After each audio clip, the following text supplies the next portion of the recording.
নমস্কার বন্ধুরা, Santu academy YouTube চ্যানেলে তোমাদের স্বাগত। তো দেখো, আজকে আমরা জিকে প্র্যাকটিস সেট 18 নিয়ে আলোচনা করব। এর আগে কিন্তু আমরা 1 থেকে 17 পর্যন্ত যেসব সেটগুলো দিয়েছি, যারা দেখোনি তারা কিন্তু অবশ্যই দেখে নিও। সামনে পিএসসির উপর কিছু আমি ক্লাস দিয়েছিলাম, তো এই কারণে এইসব সেটগুলো একটু অফ ছিল। তো আবার দেওয়া শুরু করেছি। তো আপকামিং যেসব পরীক্ষা আছে সামনে, এখন তো এএলপি চলছে, তো এরপরে এএলপি টেকনিশিয়ান আছে, গ্রেড 1 গ্রেড 3, তো আরও এনটিপিসি আছে, গ্রুপ ডি হবে সামনে। তো সমস্ত পরীক্ষার জন্য কিন্তু এরপরে সেটগুলো আমি দিতে থাকবো, নর্মাল যেমন আগে দিতাম। তো চলো আর বেশি কথা না বাড়িয়ে আমরা যে জিকে প্র্যাকটিস সেট 18 নিয়ে আলোচনা করি। তো ফার্স্ট কোশ্চেন কী আছে বলছে, নিচের কোনটি স্তূপ পর্বত নয় বলেছে। স্তূপ পর্বত নয়, আচ্ছা জাস্ট 1 মিনিট, একটুখানি এটাকে চেঞ্জ করে নিই। আচ্ছা, বলেছে কি নিচের কোনটি স্তূপ পর্বত নয়। ওকে, নিচের কোনটি স্তূপ পর্বত নয়। আচ্ছা দেখো, বলছে উড়াল পর্বত, সাতপুরা পর্বত শ্রেণী, নাকি সল্ট পর্বত শ্রেণী, নাকি ব্ল্যাক ফরেস্ট পর্বত শ্রেণী। দেখো, সাতপুরা তোমরা তো জানো, সাতপুরা হচ্ছে সাতপুরা, তারপরে বিন্ধ্য, এগুলো হচ্ছে কি ভারতের স্তূপ পর্বত। সল্ট পর্বত শ্রেণী, এটা কিন্তু সল্ট আছে তোমার পাকিস্তানে, সল্ট পর্বত শ্রেণী এটাও কিন্তু স্তূপ পর্বত, যেটা পাকিস্তানে আছে। এবং ব্ল্যাক ফরেস্ট যে পর্বতশ্রেণী, এটা হচ্ছে জার্মানিতে আছে। তাহলে এই তিনটে হচ্ছে স্তূপ পর্বত। তাহলে উড়াল পর্বত কিন্তু স্তূপ পর্বত নয়, এটা হচ্ছে ভঙ্গিল পর্বত। এবং এইখানে আরেকটা জিনিস বলে দিই, দেখো স্তূপ পর্বত অ্যাকচুয়ালি কেমন হয়, যে দুপাশ অংশ উঁচু থাকে এবং মাঝের অংশ নিচু, ঠিক আছে, এরম এই হচ্ছে স্তূপ পর্বত। এই স্তূপ পর্বত এরম টাইপের হয়। তো যার তোমাকে তথ্যভিত্তিক কোশ্চেনও তো রেলে দেয়, তো এই কারণে স্তূপ পর্বত ব্যাপারটাও তোমাকে জানতে হবে, যে যেসব পর্বতে দুপাশ উঁচু কিন্তু মাঝের অংশটা নিচু, তারা হচ্ছে অ্যাকচুয়ালি তোমার স্তূপ পর্বত হয়। আর এই যে মাঝের যে অংশটাকে, এটাকে কি বলা হয়, তোমাকে কোশ্চেন এরকমও দিয়েছিল এর আগে 2019 2022 যে পরীক্ষা হয়েছিল, 21 হয়েছিল, যে স্তূপ পর্বতের মাঝের অংশকে কি বলা হয়। তো মনে রাখবে, এটাকে বলা হয় গ্রস্থ উপত্যকা। কি বললাম? গ্রস্থ উপত্যকা। ওকে, তাহলে স্তূপ পর্বতের মাঝের অংশকে কি বলা হয়? গ্রস্থ উপত্যকা। তাহলে এখানে রাইট অ্যান্সার কী হবে? রাইট অ্যান্সার উড়াল পর্বত কিন্তু স্তূপ পর্বত নয়। তাহলে এটা কি পর্বত? তাহলে এটা কিন্তু ভঙ্গিল পর্বত। কোশ্চেন নাম্বার 2 বলছে, জনগণমন প্রথম কোথায় এবং কবে গাওয়া হয়েছিল। দেখো, প্রথম কোথায় গাওয়া হয়েছিল এটা তোমরা অনেকেই জানো, কারণ কলকাতায় জানো যে প্রথম গাওয়া হয়েছিল।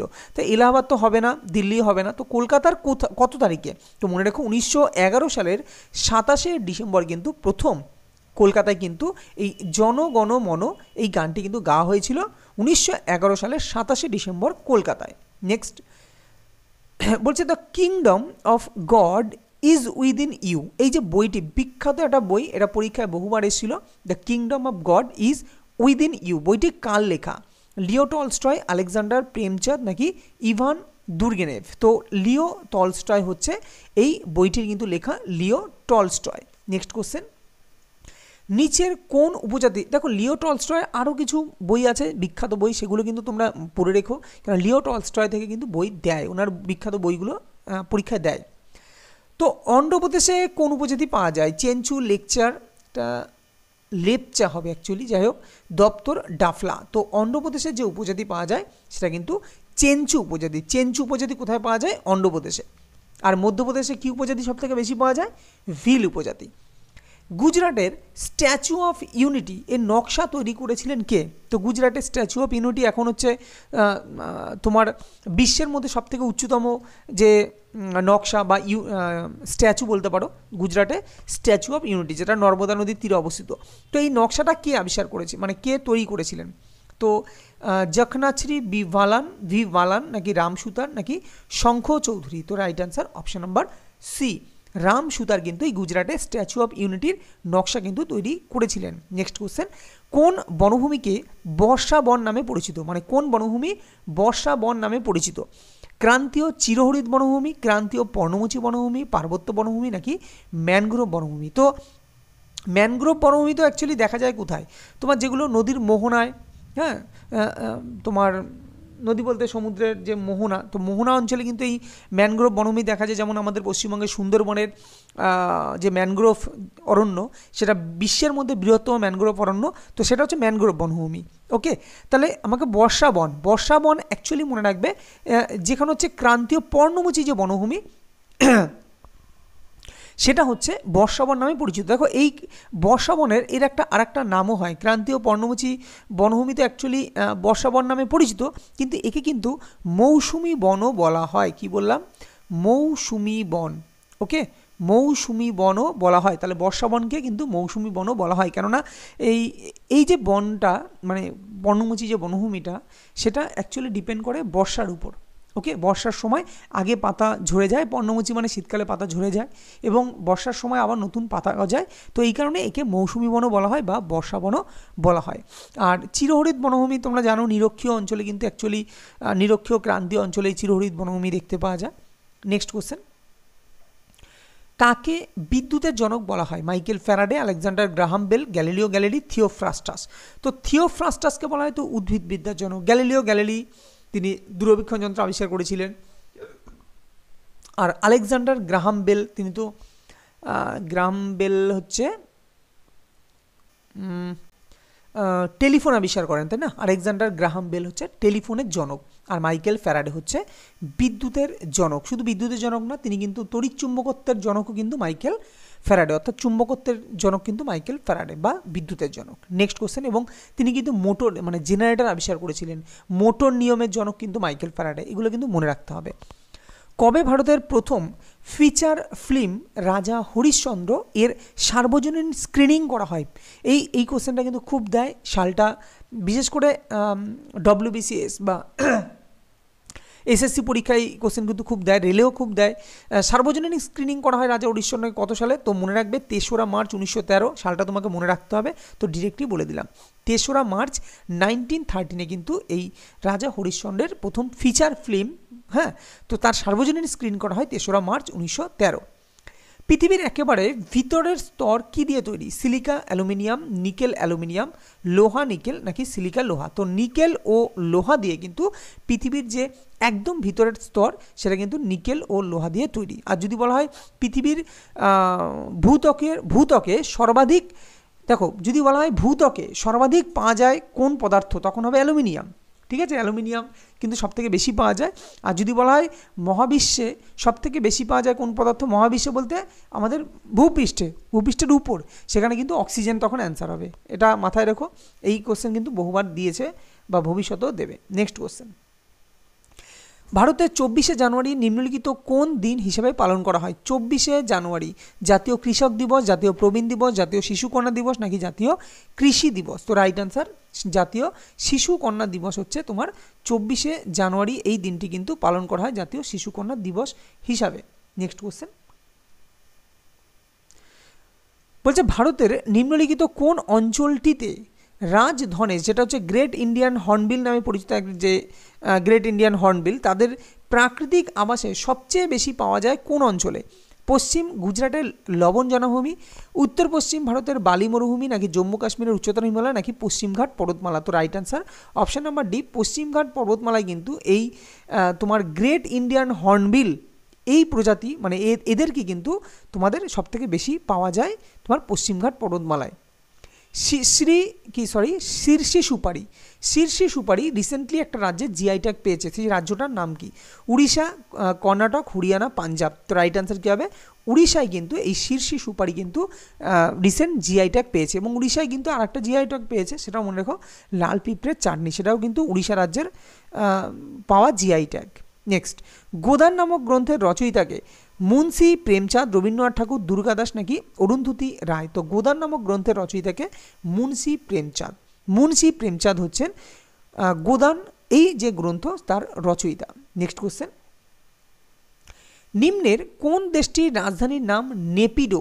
ভুটান, নেপাল, আফগানিস্তান নাকি মায়ানমার? তো রাইট আনসার কী হবে? অপশান নাম্বার ডি, মায়ানমারের রাজধানীর নাম হচ্ছে নেপিডো। আফগানিস্তান তোমরা জানো, ভুটান, নেপাল, কাঠমান্ডু, হ্যাঁ, ভুটানের থিম্পু, আফগানিস্তানের হচ্ছে কি? আফগানিস্তানের হচ্ছে কাবুল। ওকে, তা আফগানিস্তানের রাজধানী কি? কাবুল। নেক্সট কোশ্চেন, ভূমিকম্পের তীব্রতা মাপতে নিম্নের কোন স্কেল ব্যবহার করা হয়? দেখো এইখানে কিন্তু রিক্টার স্কেলও আছে, মার্সেল স্কেলও আছে। দেখো যদি মার্সেল স্কেল অপশান থাকে তো দিস ইজ রাইট অ্যান্সার, ওকে। আর যদি মার্সেল স্কেল না থাকে তখন রিক্টার স্কেল তোমরা করবে, কেননা রিক্টার স্কেল দিয়েও ভূমিকম্পের তীব্রতা মাপা হয়, মার্সেল স্কেল দিয়েও ভূমিকম্পের তীব্রতা মাপা হয়, কিন্তু যদি এই দুটো থাকে তো মার্সেল স্কেল কিন্তু অ্যাকচুয়ালি রাইট অ্যান্সার ধরা হবে। আর যদি বলা হয় ভূমিকম্পের মাপক যে যন্ত্র, সেই যন্ত্রটার নাম কিন্তু সেটা হচ্ছে সিসমোগ্রাফ। সিসমোগ্রাফ কিন্তু যন্ত্র, আর মাপার যে পরিমাপ করা হয় যে স্কেলে, সেই স্কেলটা কিন্তু রিক্টার স্কেল বা আর একটা হচ্ছে মার্সেল স্কেল, ওকে। নেক্সট, খাজুরাহো গ্রুপের স্মৃতিস্তম্ভ কোথায় দেখতে পাওয়া যায়? বিহার, মহারাষ্ট্র, মধ্যপ্রদেশ নাকি গুজরাট? তো রাইট অ্যান্সার কী হবে? রাইট অ্যান্সার মধ্যপ্রদেশে কিন্তু এই খাজুরাহো গ্রুপের স্মৃতিস্তম্ভ দেখতে পাওয়া যায়। কোথায়? মধ্যপ্রদেশে। নেক্সট কোশ্চেন, দিল্লির মতি মসজিদ কোন মুঘল শাসক দ্বারা নির্মিত হয়েছিল? শাহজাহান, আকবর, ঔরঙ্গজেব নাকি হুমায়ুন? তো দিল্লির মতি মসজিদ এটা নির্মিত হয়েছিল কার দ্বারা? এটা কিন্তু ঔরঙ্গজেবের দ্বারা কিন্তু দিল্লির মতি মসজিদ ঔরঙ্গজেবের দ্বারা নির্মিত হয়েছিল। কিন্তু যদি বলা হয় আগ্রার যে মতি মসজিদ, সেটা কিন্তু তোমার শাহজাহান দ্বারা নির্মিত হয়েছিল, ওকে, শাহজাহান দ্বারা নির্মিত হয়েছিল। আর ঔরঙ্গজেব তোমরা জানো নবম শিখ গুরু তেগ বাহাদুরকে তিনি কিন্তু হত্যা করেছিলেন ঔরঙ্গজেব। আকবর কি করেছিলেন? আকবর দিন হিলাই প্রথা চালু করেছিলেন, ওকে। আর সিঁড়ি থেকে পড়ে মারা গিয়েছিলেন এই কিন্তু হুমায়ুন বেচারা কিন্তু সিঁড়ি থেকে পড়ে কিন্তু তিনি মারা গিয়েছিলেন। এইসব কোশ্চেনগুলো কিন্তু আসে পরীক্ষায়। তো যখন পারি যেটা সেটা মানে যখন যেটা মনে হয় সেটা তোমাদের বলে দিই। তো এইভাবে কিন্তু কনস্ট্যান্ট সব কিছু থাকবে, মানে তথ্যভিত্তিক সবসময় পড়াশোনা হবে, আর সবসময় পড়া রিপিট হবে। আমি অনেক কটা সেট দিতে থাকবো তোমাদের সামনে আগামীতে এনটিপিসি, গ্রুপ ডি বা এএলপিকে টার্গেট করে। তো যদি ভালো লাগে অবশ্যই লাইক করো এবং আমাদের পাশে থেকো এবং চ্যানেলটিকে সাবস্ক্রাইব করো। নিচের কোনটি মণিপুরে অনুশীলিত একটি মার্শাল আর্ট? তো মণিপুরে অনুশীলিত একটি মার্শাল আর্ট কোনটা? বিহু। দেখো বিহু তো তোমরা জানো, এটা হচ্ছে আসামের একটি বিখ্যাত উৎসব হচ্ছে বিহু, হ্যাঁ। রুফ, বাগরুম্বা একটা উৎসব। থাংতা, এই থাংতা কিন্তু একটা মার্শাল আর্ট, ঠিক আছে। তো মণিপুরের একটা অনুশীলিত বিখ্যাত একটা মার্শাল আর্ট হচ্ছে তোমার থাংতা। নেক্সট কোশ্চেন, নিচের বিজ্ঞানীদের মধ্যে কে পেনিসিলিন আবিষ্কার করেন? দেখো পেনিসিলিন একটা অ্যান্টিবায়োটিক, তোমরা সকলেই জানো। তো আবিষ্কার করেছিলেন কে? Alexander Fleming. আচ্ছা তোমরা আমাকে কমেন্টে জানাবে যে কত সালে তোমার এই আলেকজান্ডার ফ্লেমিং কত সালে, কি বললাম, কত সালে এটা আবিষ্কার করেন?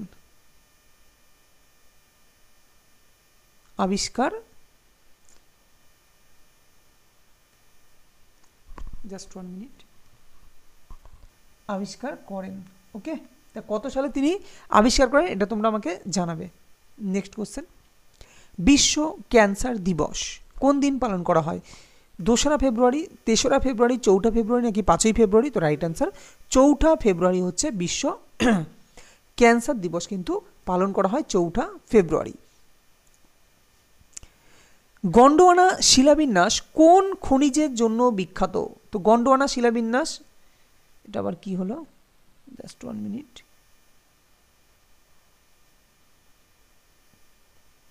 ওকে। তো গন্ডোয়ানা শিলাবিন্যাস কোন খনিজের জন্য বিখ্যাত? কয়লা, চুনাপাথর, তামা নাকি হীরা? তো মনে রাখবে কয়লা খনিজের জন্য কিন্তু এই গন্ডোয়ানা শিলাবিন্যাস কিন্তু বিখ্যাত। পরবর্তী কোশ্চেন, তাপের বিকিরণ পরিমাপ করা হয় কোন যন্ত্রের সাহায্যে? বোলোমিটার, ব্যারোগ্রাফ, ন্যানোমিটার নাকি ম্যানোমিটার? দেখো ম্যানোমিটার দিয়ে তো তোমার বাতাসের ম্যানোমিটার, গ্যাসের চাপ পরিমাপ করা হয়। দেখবে গ্যাসের চাপ পরিমাপ করা হয় কিন্তু ম্যানোমিটার, আর বাতাসের যে মানে বায়ুর বেগ পরিমাপ করা হয় কিন্তু অ্যানিমোমিটার, বাতাসের গতিবেগ যাকে বলা হয় অ্যানিমোমিটার। আর ন্যানোমিটার আলাদা জিনিস, ন্যানোমিটার এটা একক, ওকে। আর বোলোমিটার তাহলে তাপের যে বিকিরণ মানে কি পরিমাণ তাপ বিকিরিত হচ্ছে তার যে পরিমাপ করা যে যন্ত্র সেটা হচ্ছে বোলোমিটার, ক্লিয়ার? নেক্সট, কোহিমা কোন রাজ্যের রাজধানী? সিকিম। দেখো সিকিমের রাজধানী কি? গ্যাংটক। মেঘালয়ের রাজধানী শিলং। ত্রিপুরার রাজধানী কি? ত্রিপুরার রাজধানী হচ্ছে আগরতলা। তাহলে কোহিমা কোন রাজ্যের রাজধানী? তো নাগাল্যান্ডের রাজধানী হচ্ছে কোহিমা।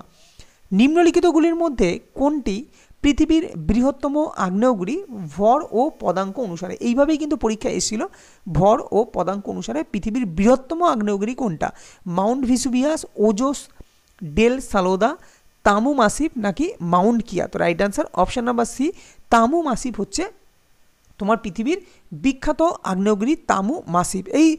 এই যে তামু মাসিফ এটা অ্যাকচুয়ালি তোমার আছে কিন্তু জাপানে যত সম্ভব এই তামু মাসিফটা আছে। ওকে, তো একটু এই জিনিসগুলো জেনে রাখবে, তোমাকে দিতেই পারে যে এই যে আগ্নেয়গিরিটা তামু মাসিফ আগ্নেয়গিরি কোথায় অবস্থিত। তো মনে রাখবে এটা জাপানে অবস্থিত। কি জাপানে অবস্থিত হচ্ছে তামু মাসিফ আগ্নেয়গিরি। আচ্ছা, মাউন্ট ভেসুভিয়াস কোথায় আছে?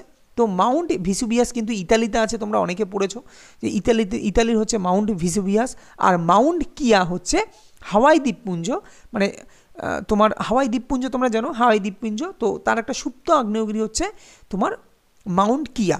আর ওজোস ডেল সালোদা এটা তোমরা কমেন্টে জানিও এটা কোথায় আছে। ওজোস এটা যত সম্ভব আর্জেন্টিনা কি চিলিতে ওই সব জায়গায় আছে। ওকে, তো নেক্সট কোশ্চেন, শৈবাল সংক্রান্ত অধ্যয়নকে কি বলা হয়? সাইকোলজি, ফাইকোলজি, মাইকোলজি নাকি অ্যান্টোমোলজি? দেখো, অ্যান্টোমোলজি পতঙ্গ সংক্রান্ত অধ্যয়নকে বলা হয় অ্যান্টোমোলজি। আচ্ছা, মাইকোলজি কি? মাইকোলজি হচ্ছে ছত্রাক সংক্রান্ত অধ্যয়ন। তাহলে সাইকোলজি তো তোমরা জানো সাইকাটিস্ট ব্যাপার, তো সেটা আলাদা জিনিস। কিন্তু ফাইকোলজি হচ্ছে তোমার শৈবাল সংক্রান্ত অধ্যয়ন। তাহলে শৈবাল সংক্রান্ত অধ্যয়নকে কি বলা হয়? ফাইকোলজি। মাইকোলজি হচ্ছে ছত্রাক সংক্রান্ত অধ্যয়ন, আর অ্যান্টোমোলজি হচ্ছে পতঙ্গ সংক্রান্ত অধ্যয়ন।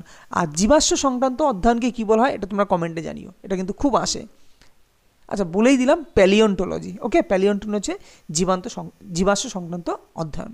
তো যদি ভিডিওটা ভালো লাগে তোমরা লাইক, শেয়ার, কমেন্ট করো। আর এরকম আরও ভিডিও পেতে চাইলে অবশ্যই চ্যানেলটিকে সাবস্ক্রাইব করতে হবে, লাইক করো।